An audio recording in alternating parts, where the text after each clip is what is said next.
Hello students, this is Nishanti from Ponmithyasham. This video is part 2 on motion in a straight line. These are the topics I have covered in my last video. Point object, reference systems, total path length, types of motion, displacement, factors distinguishing displacement from distance, uniform speed and uniform velocity, variable speed and variable velocity, average speed and average velocity.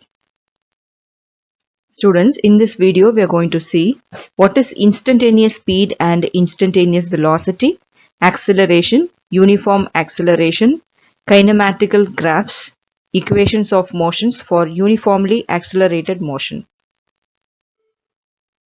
Instantaneous speed and instantaneous velocity. Okay, so first we'll see what is instantaneous speed. What is this? The speed of an object at an instant of time is called instantaneous speed. Okay, see, listen, speed at an instant is defined as the limit of the average speed as the time interval del t becomes infinitesimally small or approaches to zero.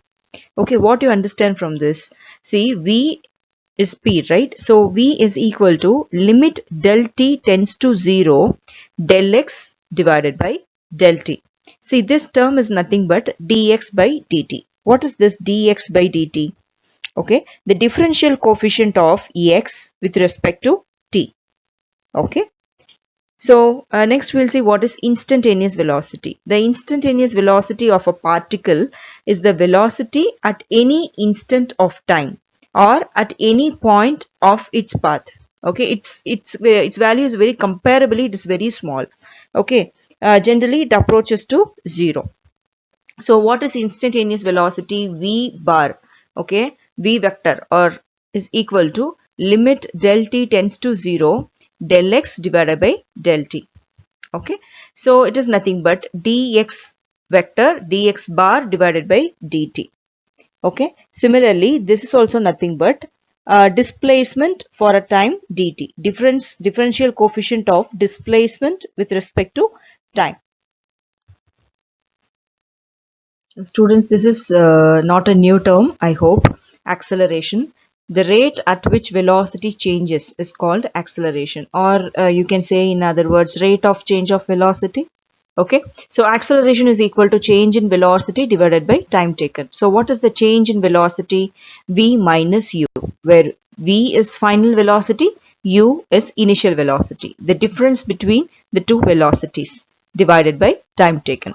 So how we can say the rate of change of velocity is known as acceleration. See, this acceleration is a vector quantity. SI unit is meter per second squared. And we can write the dimension by using the dimensional formula. We can write meter per second squared as L t power minus 2. See, generally how we will write dimension?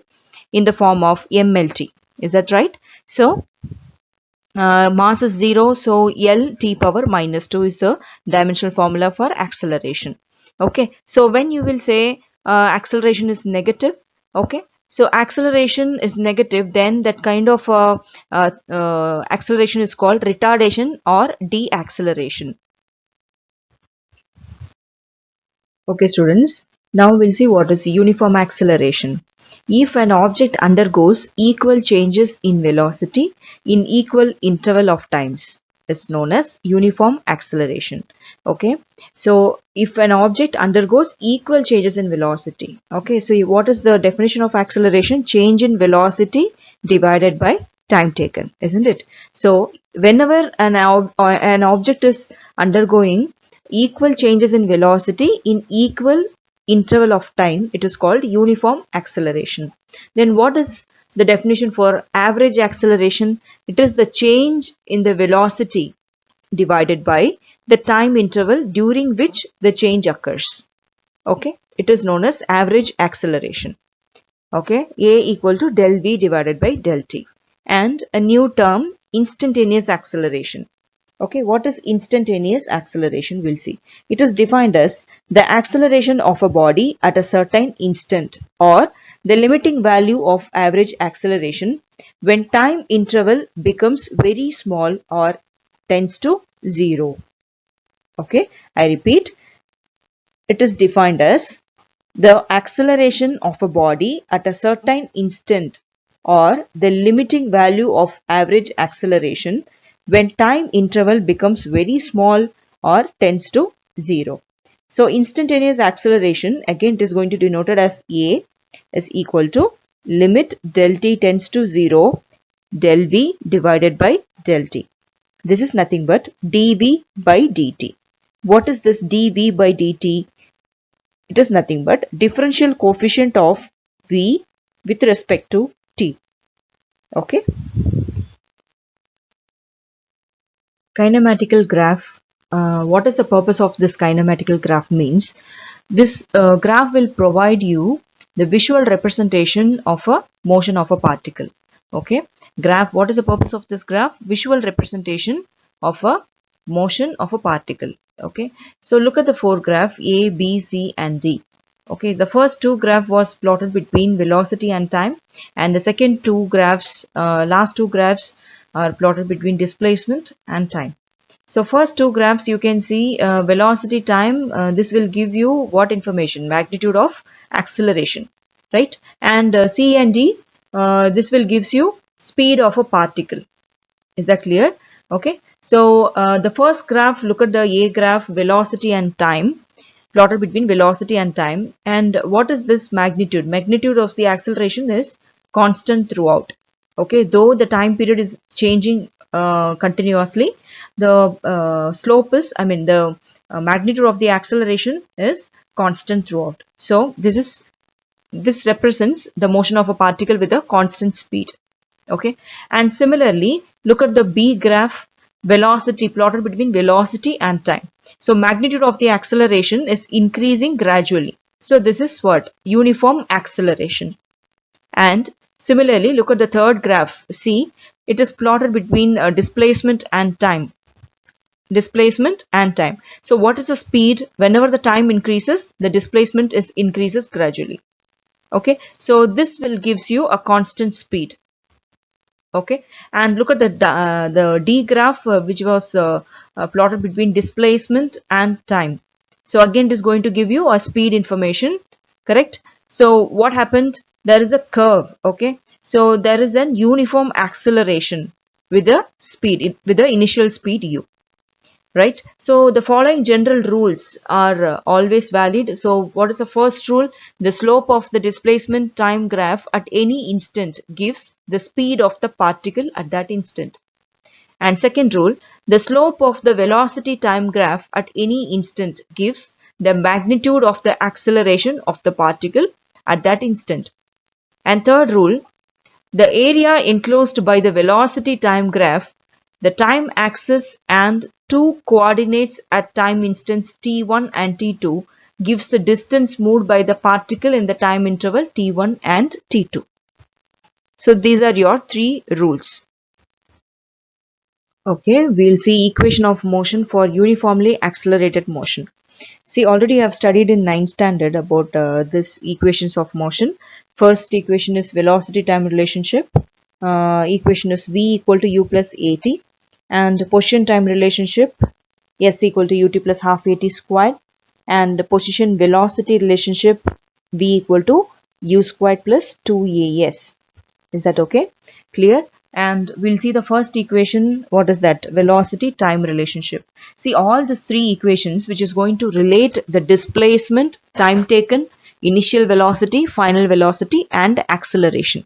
Okay, I hope you remember this graph. So it was plotted between velocity and time taken.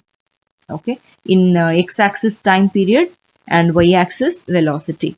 Correct? If once an object moves from point A to point B, what is your initial velocity? OA. Okay, initial velocity is OA and final velocity is BC or OE. Both are equal in magnitude. So BC or OE is your final velocity V. And what is the time taken, time duration for this travel? OC. Okay, OC is equivalent to the magnitude of AD. So both are equal. Okay, right. And what is the change in velocity? Change in velocity. So it is nothing but final velocity minus initial velocity. Okay, so this is your final velocity and OA is your initial velocity. What is your change in velocity? This BD is your change in velocity. Okay, so V minus U. BD is nothing but V minus U. Okay, so this is your equation number 1. And this velocity time graph will give you a slope, correct? So what is the slope? BD divided by AD. BD divided by AD is the slope. See, this slope will give you a magnitude of acceleration. Okay, so A is equal to BD divided by AD. BD divided by, in place of AD, I'm going to replace with OC because both are equal in magnitude. Okay, so OC is nothing but time period. So we will get A equal to BD divided by T. Okay, so this is nothing but BD equal to A into T. So put this equation as number 2. So look at this 2 equation. Your left hand side are equal. So you can compare this 2 equation. Okay, so AT equal to V minus U.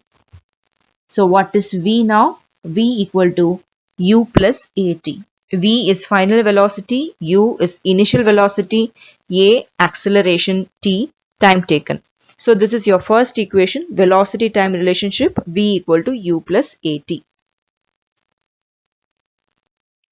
Okay, next equation is position time relationship. The area under the velocity time graph gives displacement. Okay, you may study this equation in terms of distance in your 9th standard. See, I have given the same equation here. So at last we will change the small notation. So simple, we will change the small notation as x in place of s. Is that clear? So area under the velocity time graph gives displacement. Correct? So here s is distance traveled by the object and t is time. A is uniform acceleration. So how you will calculate the distance? Area enclosed with OA BC.